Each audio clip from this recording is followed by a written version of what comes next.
well burst few hours ago as Shettima have finally landed Tinubu in serious trouble amidst the comment he gave regarding Israel a few days ago. You know, they called Shettima to United Nations 79th anniversary, all of that, and Shettima make a speech in respect of the fact that he's supporting Palestine. A lot of Nigerians have finally come out. They said no, Shettima is only making his own opinion. It's not speaking on behalf of Nigerians, but come and see what Israel said regarding what Shettima said.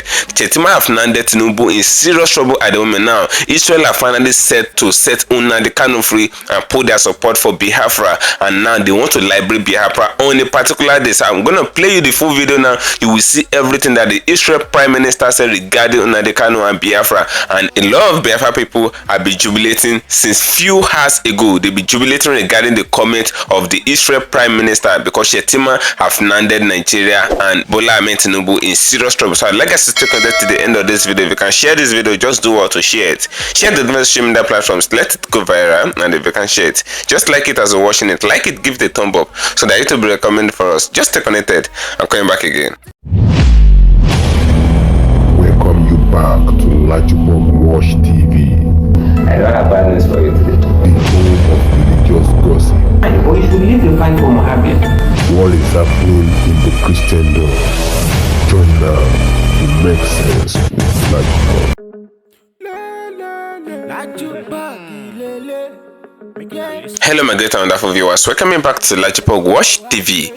For those of you coming across this channel for the very first time, ensure you click the resolution button appear on your video screen, and at the same time click the notification bell icon so that whenever we drop a new video in few hours time, YouTube will easily let you to know. Kasala boss few hours ago, I missed what Shettima went to United Nations to say regarding Israel. You know, Israel is aggressive at the moment and they are at the war at the moment against the Palestine and the Iran, and you know, Tinubu came out few days ago when they started the fight against Gaza. When Israel started fight against Gaza, Tinubu came out and declared support for Israel, and even Adeboye of Redeemed Church came out to declare support for Israel, and all of that, though he undergo a lot of drag then, but he declared support for Israel. But I said that is not enough. Shettima came out few days ago when he went to represent Tinubu regarding the United Nations 79th anniversary and all of that. He went to represent Tinubu, and when he went to represent Tinubu, he made a speech that have caused a lot of trouble to Nigeria at the moment. Shettima went there and made it known to the general public that he declared the support for Palestine, that Palestine is enough to gain their freedom under Israel. He said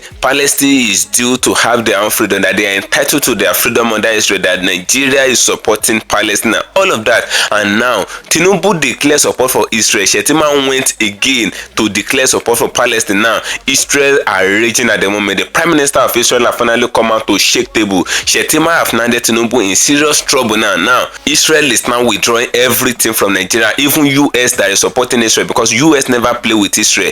US that is supporting Israel, they are now withdrawing the benefit that Nigeria is having through them. They now withdraw everything. Nigeria is in total trouble at the moment. Now Tinubu is in serious cry at the moment because he never sent Shettima to do what Shettima actually went to do. Now Israel have finally come out regarding the fact that they want to set Biafra nation free. Since Shettima is saying that he wants Palestine to be free under Israel, Israel have come out to declare that they want to set Biafra free. All of that, even Nnamdi Kanu will be freed. You will see the way Biafrans were jubilating few hours ago. So I'm going to play you the full video. Just stay connected to the end of this video. If you can share the video, just do well to share it. Share it to different streaming platforms. Let it go viral. And if you can share it, just like it as you're watching it. Like it, give it a thumb up so that it will be recommended for us. You know, Nnamdi Kanu have been in the DSS custody right from time. They've been declaring the fact that Nnamdi Kanu should be released. The court have made ruling in different location that the DSS should allow this man to go because according to report, Nnamdi Kanu never poof anybody. Nnamdi Kanu never do anything. But the charges they be leveraging against them, according to report, they are kind of fallacies and all.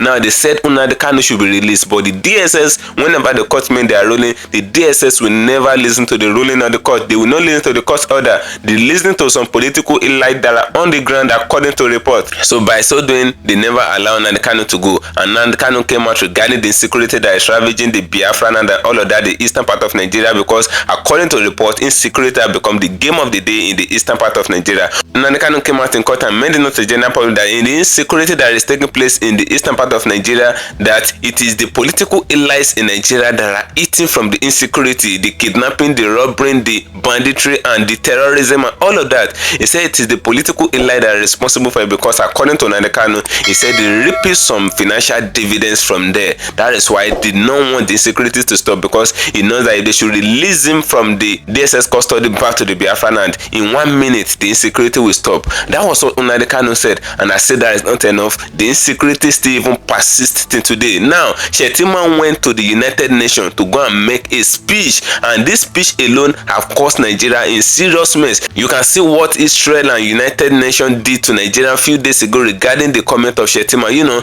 before Nigeria had been beneficial from US, United Nations, and United Kingdom, and all of that. Nigeria had been benefiting a lot of dividends from these international bodies and all. But now, since Shettima went to declare support for Palestine, and you know, Tinubu never sent him to go and do that, because Tinubu in question pulled his support for Israel as far as the fight between Israel, Iran, and Palestinians are concerned, and all of that. Tinubu pulled his support for Israel, but Shettima went ahead to go and support Palestine at the back of Tinubu. Now, Israel is being loved by US, Israel is being loved by UK, Israel is being loved by United Nations. United Nations never want to have anything to do with Iran and all those Palestine and Islamic countries and all of that. The United Nations, United States of America, and all, they don't want to have anything to do with them. But for Shettima to go and say that he pulled his support for Palestine, and Nigerians are saying that Shettima is only giving his own opinion, that is only supporting Palestine, but Nigerians are saying they are not supporting Palestine, that they are supporting Israel and all of that. That's what Nigerians have been saying. They be dragging Shettima left and right. Now,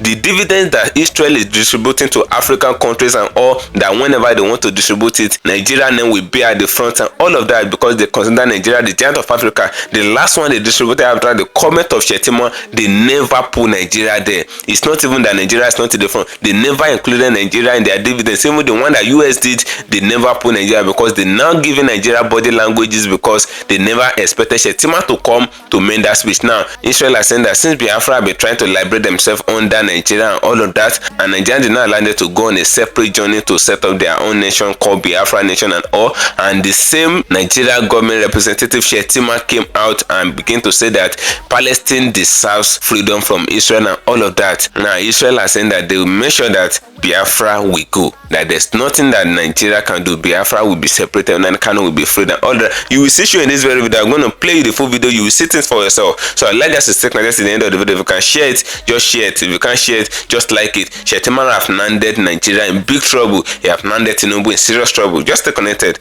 I'll come back again. The international community has failed to live up to the spirit and aspirations of the United Nations, to rid the world of inequality, violence, and domination of one people by another. Justice is antithetical to revenge. Freedom is an inalienable right and a natural entitlement that cannot be denied to any people. The Palestinian people deserve their independence. They deserve to have a home of their own and territories already recognized by this very assembly and by international law, which is being routinely ignored. Nigeria continues to urge efforts to bring back on track the two-state solution that offers the prospect for a new beginning for the region. Mr. President, ladies and gentlemen,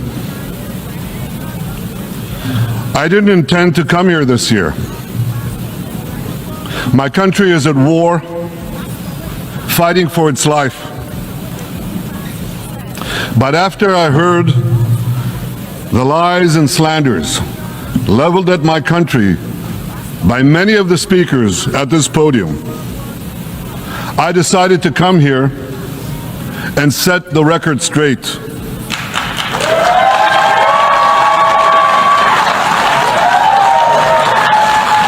I decided to come here to speak for my people, to speak for my country, to speak for the truth.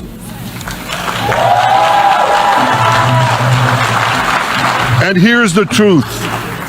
Israel seeks peace. Israel yearns for peace.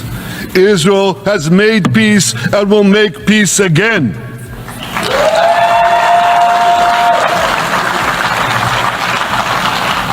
Yet we face savage enemies who seek our annihilation, and we must defend ourselves against these savage murderers. Our enemies seek not only to destroy us, they seek to destroy our common civilization and return all of us to a dark age of tyranny and terror. When I spoke here last year, I said we faced the same timeless choice that Moses put before the people of Israel thousands of years ago. As we were about to enter the Promised Land, Moses told us that our actions will determine whether we bequeath to future generations a blessing or a curse. And that is the choice we face today. The curse of Iran's unremitting aggression, or the blessing of a historic reconciliation between Arab and Jew. In the days that followed that speech, the blessing I spoke of came into sharper focus. A normalization deal between Saudi Arabia and Israel seemed closer than ever. But then came the curse of October 7th. Thousands of Iranian-backed Hamas terrorists from Gaza burst into Israel in pickup trucks, on motorcycles, and they committed unimaginable atrocities. They savagely murdered 1,200 people. They raped and mutilated women. They beheaded men. They burned babies alive. They burnt entire families alive, babies, children, parents, grandparents, in scenes reminiscent of the Nazi Holocaust. Hamas kidnapped 251 people from dozens of different countries, dragging them into the dungeons of Gaza. Israel has brought home 154 of these hostages, including 117 who returned alive. I want to assure you, we will not rest until the remaining hostages are brought home too. And some of their family members are here with us today. I ask you to stand up.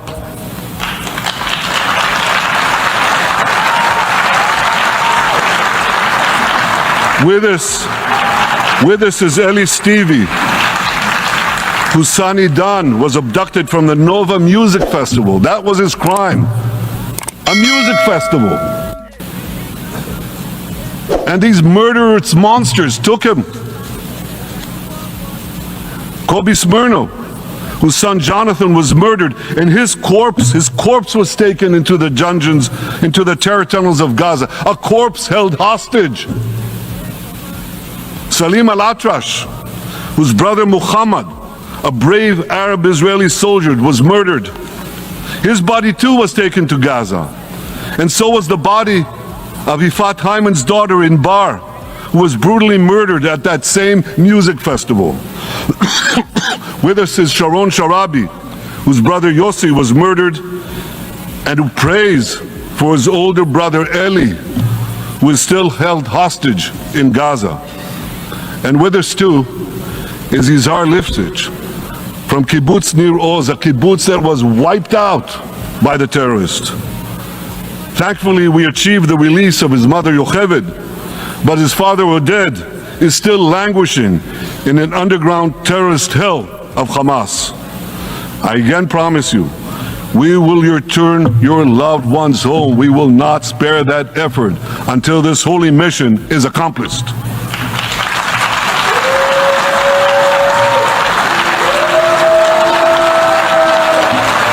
Ladies and gentlemen, the curse of October 7th began when Hamas invaded Israel from Gaza. But it didn't end there. Israel was soon forced to defend itself on 6 more war fronts organized by Iran. On October 8th, Hezbollah attacked us from Lebanon. Since then, they fired over 8,000 rockets at our towns and cities, at our civilians, at our children. 2 weeks later, the Iran-backed Houthis in Yemen launched drones and missiles at Israel, the first of 250 such attacks, including one yesterday aimed at Tel Aviv. Iran's Shiite militias in Syria and Iraq have targeted Israel dozens of times over the past year as well. Fueled by Iran, Palestinian terrorists in Judea and Samaria perpetrated scores of attacks there and throughout Israel. And last April, for the first time ever, Iran directly attacked Israel from its own territory, firing 300 drones, cruise missiles, and ballistic missiles at us. I have a message for the tyrants of Tehran. If you strike us, we will strike you. There is no place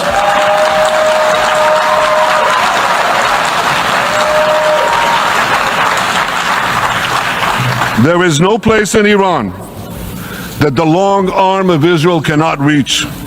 And that's true of the entire Middle East. Far from being lambs led to the slaughter, Israel's soldiers have fought back with incredible courage and with heroic sacrifice. And I have another message for this assembly and for the world outside this hall. We are winning.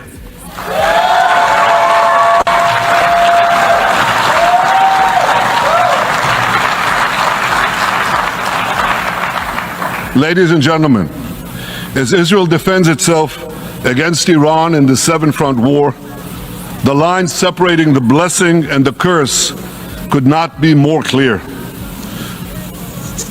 This is the map I presented here last year. It's a map of a blessing. It shows Israel and its Arab partners forming a land bridge connecting Asia and Europe between the Indian Ocean and the Mediterranean Sea. Across this bridge, we will lay rail lines, energy pipelines, fiber optic cables, and this will serve the betterment of 2 billion people. Now look at this second map. It's a map. Look at the second map. It's a map of a curse. It's a map of an arc of terror that Iran has created and imposed from the Indian Ocean to the Mediterranean. Iran's malignant arc has shut down international waterways. It cuts off trade. It destroys millions, destroys nations from within, and inflicts misery on millions. On the one hand, a bright blessing, a future of hope. On the other hand, a dark future of despair. And if you think this dark map is only a curse for Israel, if you think that, then you should think again. Because Iran's aggression, if it's not checked, will endanger every single country in the Middle East and many, many countries in the rest of the world. Because Iran seeks to impose its radicalism well beyond the Middle East. That's why it funds terror networks on 5 continents. That's why it builds ballistic missiles for nuclear warheads to threaten the entire world. For too long, the world has appeased Iran. It turns a blind eye to its internal repression. It turns a blind eye to its external aggression. Well, that appeasement must end. And that appeasement must end now.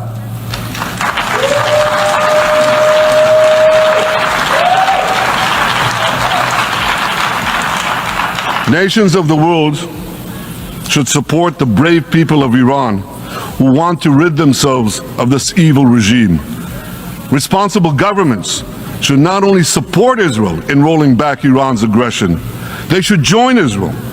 They should join Israel in stopping Iran's nuclear weapons program.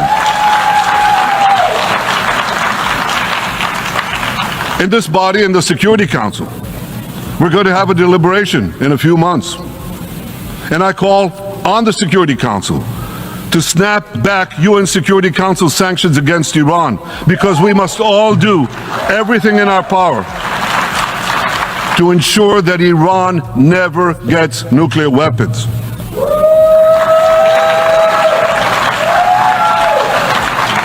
For decades, I've been warning the world against Iran's nuclear program. Our actions delayed this program, by perhaps a decade. But we haven't stopped it. We've delayed it, but we haven't stopped it. Iran now seeks to weaponize its nuclear program for the sake of the peace and security of all your countries. For the sake of the peace and security of the entire world, we must not let that happen. And I assure you, Israel will do everything in its power to make sure it doesn't happen.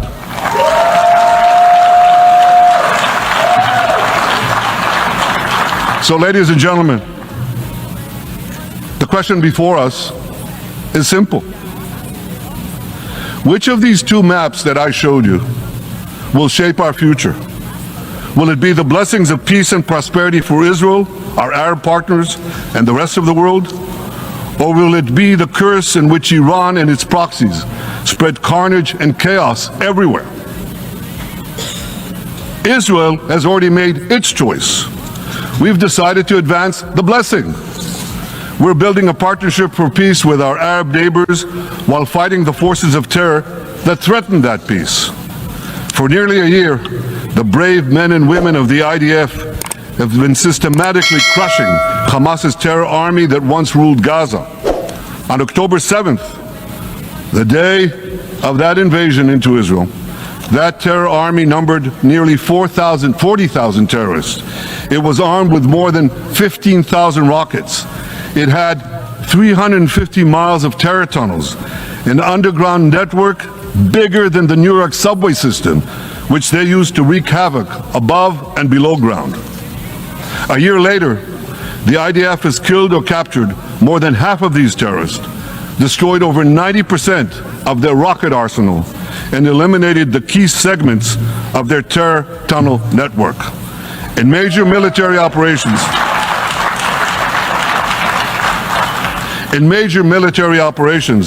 we destroyed nearly all of Hamas's terror battalions, 23 out of 24 battalions. Now, to complete our victory, we are focused on mopping up Hamas's remaining fighting capabilities. We are taking out senior terrorist commanders and destroying remaining terrorist infrastructure. But all the while, and I'll say this one more time, we remain focused on our sacred mission, bringing our hostages home, and we will not stop until that mission is complete. Now, ladies and gentlemen, even with Hamas's greatly diminished military capability, the terrorists still exercise some governing power in Gaza by stealing the food that we enable aid agencies to bring into Gaza. Hamas steals the food, and then they hike the prices. They feed their bellies, and then they fill their coffers with money that they extort from their own people. They sell the stolen food at exorbitant prices, and that's how they stay in power. Well, this too has to end, and we're working to bring it to an end.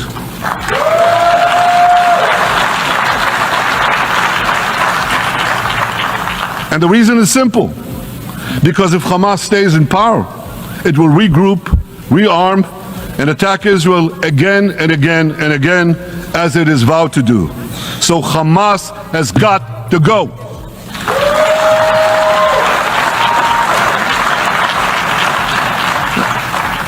Just imagine, for those who say, well, Hamas has to stay, it has to be part of a post-war Gaza, imagine in a post-war situation in World War II, imagine allowing the defeated Nazis in 1945 to rebuild Germany. It's inconceivable, it's ridiculous. It didn't happen then, it's not going to happen now.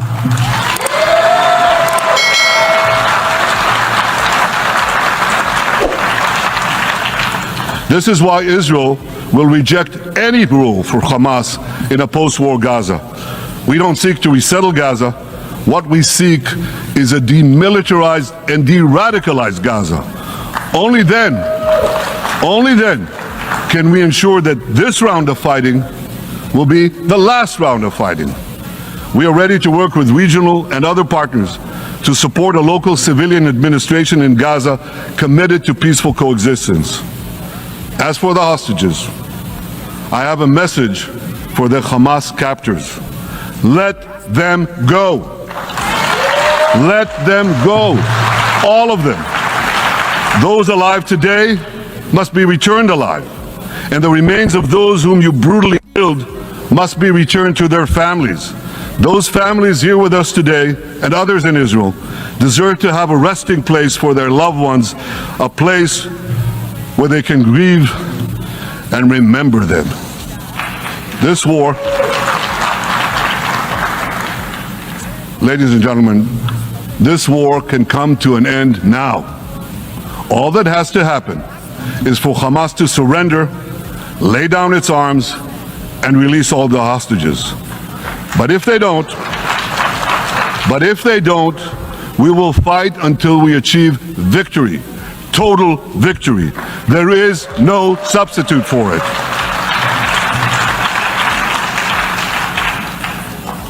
Israel must also defeat Hezbollah in Lebanon. Hezbollah is the quintessential terror organization in the world today. It has tentacles that span in all continents. It has murdered more Americans and more Frenchmen than any group except bin Laden. It's murdered the citizens of many countries represented in this room. And it has attacked Israel viciously over the last 20 years. In the last year, completely unprovoked. A day after the Hamas massacre on October 7th, Hezbollah began attacks against Israel, which forced more than 60,000 Israelis on our northern border to leave their homes, becoming refugees in their own land. Hezbollah turned vibrant towns in the north of Israel into ghost towns. So I want you to think about this in equivalent American terms. Just imagine if terrorists turned El Paso and San Diego into ghost towns. Then ask yourself, how long would the American government tolerate that? A day? A week? A month? I doubt they tolerate it even for a single day. Yet Israel has been tolerating this intolerable situation for nearly a year. Well, I've come here today to say, enough is enough.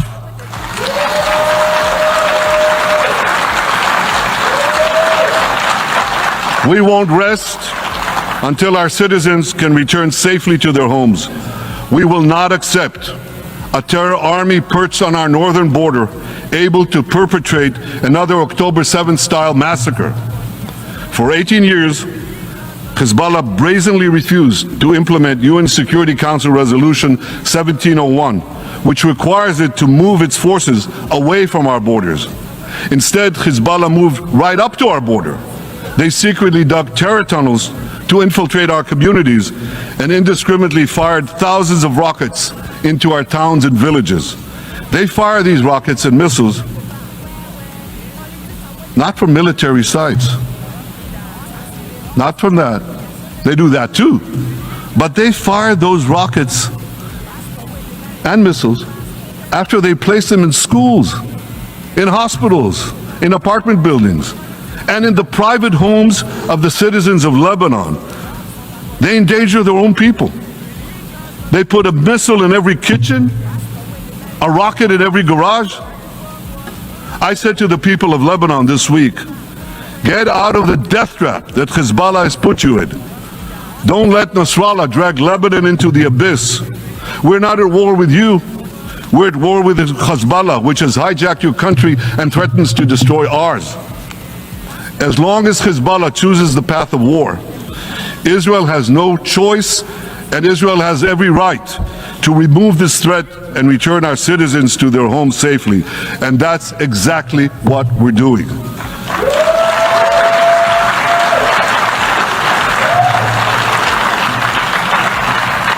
Just this week, the IDF destroyed large percentages of Hezbollah's rockets, which it built with Iran's funding for 3 decades. We took out senior military commanders who not only shed Israeli blood, but American and French blood as well. And then we took out their replacements, and then the replacements of their replacements. And we'll continue degrading Hezbollah until all our objectives are met.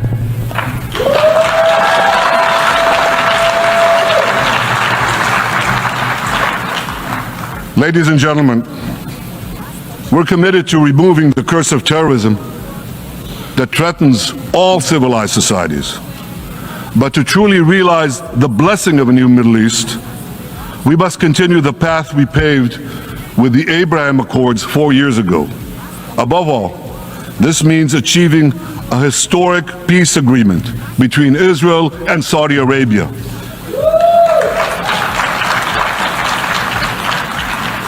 And having seen the blessings that we've already brought with the Abraham Accords, the millions of Israelis who've already flown back and forth across the Arabian Peninsula, over the skies of Saudi Arabia, to the Gulf countries, the trade, the tourism, the joint ventures, the peace, I say to you, what blessings such a peace with Saudi Arabia would bring. It would be a boon to the security and economy of our two countries. It would boost trade and tourism across the region. It would help transform the Middle East into a global juggernaut.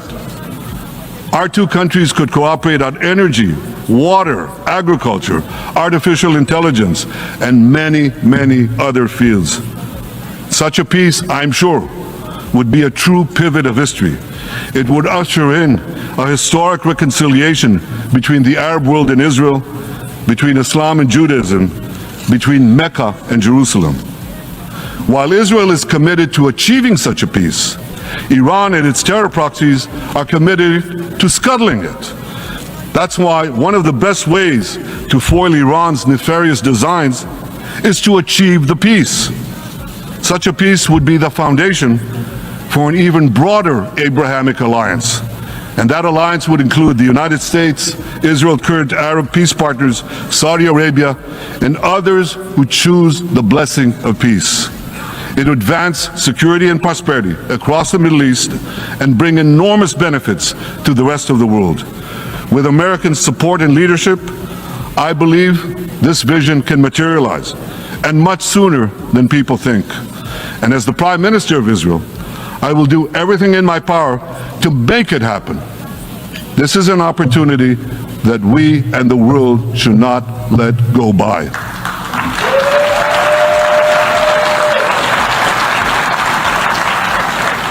Ladies and gentlemen, Israel has made its choice. We seek to move forward to a bright age of prosperity and peace. Iran and its proxies have also made their choice. They want to move back to a dark age of terror and war. And now I have a question. And I pose that question to you. What choice will you make? Will your nation stand with Israel? Will you stand with democracy and peace? Or will you stand with Iran, a brutal dictatorship that subjugates its own people, exports terrorism across the globe? In this battle between good and evil, there must be no equivocation. When you stand with Israel, you stand for your own values and your own interests. Yes, we're defending ourselves, but we're also defending you against a common enemy that through violence and terror seeks to destroy our way of life. So there should be no confusion about this. But unfortunately, there is a lot of it in many countries. And in this very hall, as I've just heard, good is portrayed as evil, and evil is portrayed as good. We see this moral confusion when Israel is falsely accused of genocide, when we defend ourselves against enemies who try to commit genocide against us. We see this too when Israel is absurdly accused by the ICC prosecutor of deliberately starving Palestinians in Gaza. What an absurdity! We bring in 700,000 tons of food into Gaza. That's more than 3,000 calories a day for every man, woman, and child in Gaza. We see this moral confusion when Israel is falsely accused of deliberately targeting civilians. We don't want to see a single person, a single innocent person die. That's always a tragedy. And that's why we do so much to minimize civilian casualties, even as our enemies use civilians as human shields. And no army has done what Israel is doing to minimize civilian casualties. We drop flyers, we send text messages, we make phone calls by the millions to ensure that Palestinian civilians get out of harm's way. We spare no effort in this noble pursuit. We see yet another profound moral confusion when self-described progressives march against the democracy of Israel. Don't they realize they support the Iranian-backed goons in Tehran and in Gaza? The goons who gun down protesters, murder women for not covering their hair, and hang gays in public squares, some progressives. According to the U.S. Director of National Intelligence, Iran funds and fuels many of the protesters against Israel. Who knows, maybe some of the protesters, or even many of the protesters outside this building now. Ladies and gentlemen, King Solomon, who reigned in our eternal capital Jerusalem 3,000 years ago, proclaimed something that is familiar to all of you. He said, "There is nothing new under the sun." Well, in an age of space travel, quantum physics, and artificial intelligence, some would argue that's a debatable statement. But one thing is undeniable. There is definitely nothing new at the United Nations.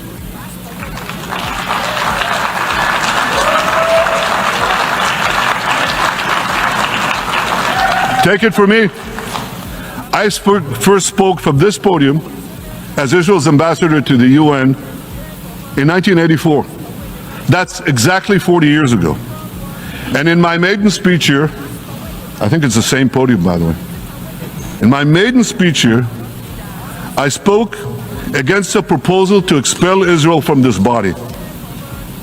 4 decades later, I find myself defending Israel against that same preposterous proposal. And who's leading the charge this time? Not Hamas, but Abbas, Palestinian Authority President Mahmoud Abbas. This is the man who claims he wants peace with Israel. Yet he still refuses to condemn the horrific massacre of October 7th. He's still paying hundreds of millions to terrorists who murder Israelis and Americans.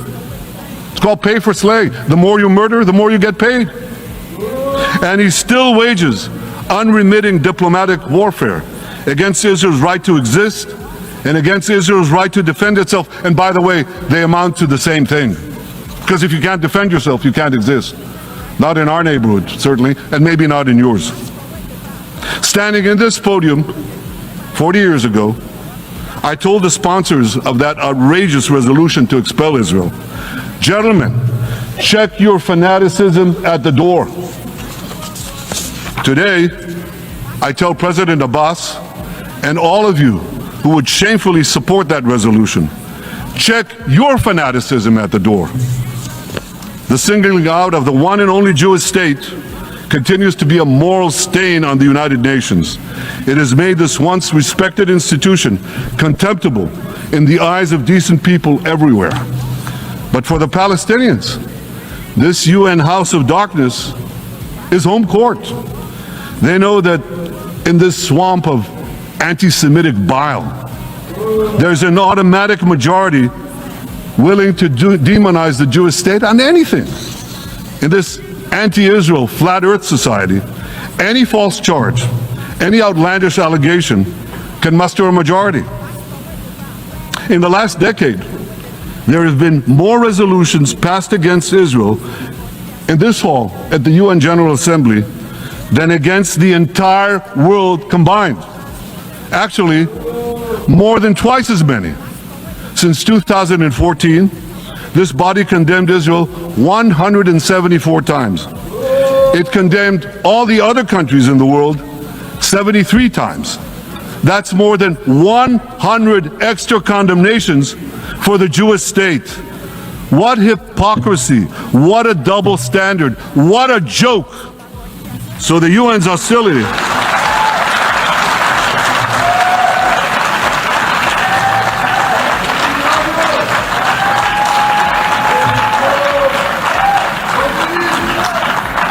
So all the speeches you heard today, all the hostility directed at Israel this year, it's not about Gaza. It's about Israel. It's always been about Israel Israel's very existence. And I say to you, until the Jewish state is treated like other nations, until this anti-Semitic swamp is drained, the UN will be viewed by fair-minded people everywhere as nothing more than a contemptuous farce. Now, given the anti-Semitism at the UN, it should surprise no one that the prosecutor at the ICC, one of the UN's affiliated organs, is considering issuing arrest warrants against me and Israel's defense minister, the democratically elected leaders of the democratic state of Israel. The ICC prosecutors rushed to judgment. His refusal to treat Israel with its independent courts the way other democracies are treated is hard to explain by anything other than pure anti-Semitism. Ladies and gentlemen, the real war criminals are not in Israel.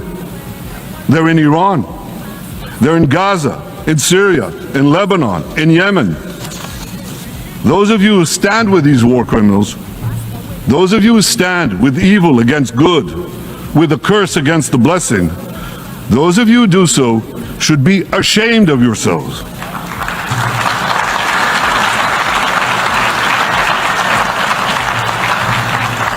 But I have a message for you. Israel will win this battle. We'll win this battle because we don't have a choice. After generations in which our people were slaughtered, remorselessly butchered, and no one raised a finger in our defense, we now have a state. We now have a brave army, an army of incomparable courage, and we are defending ourselves. As the book of Samuel says in the Bible, Netzach Yisrael lo yishaker. The eternity of Israel will not falter.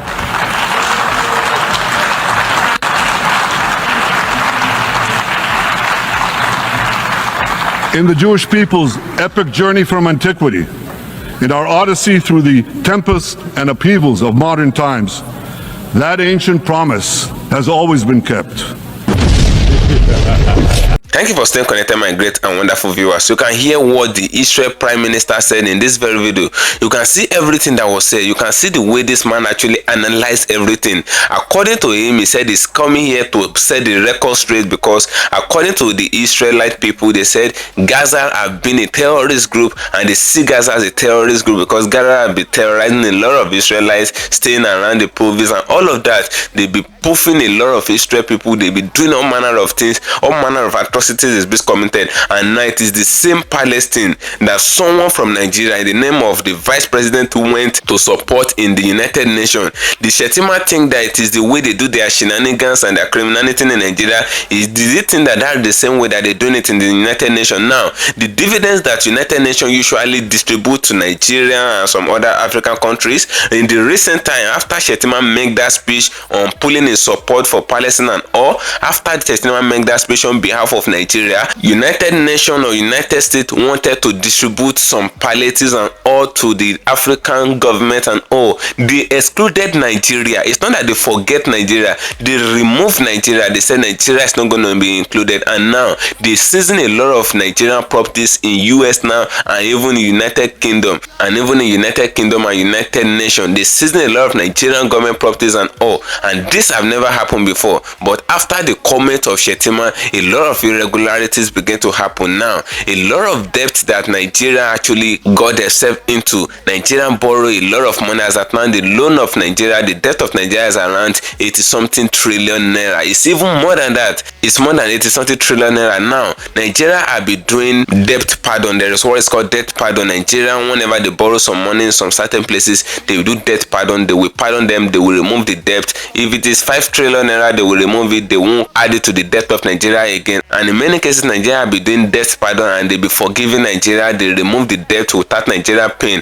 But the one that Tinubu do in recent time, after the speech of Shettima and all, they did not pardon Nigeria. They said Nigeria must pay the money. That's what is happening. You can see what Shettima did and what is costing Nigeria. Tinubu came out when the fight between Gaza and Israel, when it freshly came out, then Tinubu came out to declare support for Israel. He even flew the flag of Israel. The president supports Israel. The religious leader like Pastor Adeboye and some other religious leaders, they support Israel. But now the vice president was sent on a mission to that same place. He went to declare support for Palestine. Who sent Shettima to go and support Palestine? Now Israel are raging now, and whenever a country is against Israel, Israel will be seeing that country like shit. That's what is happening. For Nigeria to declare their support for the enemies of Israel, Israel is now seeing Nigeria as enemy. That's what is happening. They now see Nigeria as something bad at the moment. They don't want to have anything to do with Nigeria. It is the same Israel that Nigeria Christians go to their country every year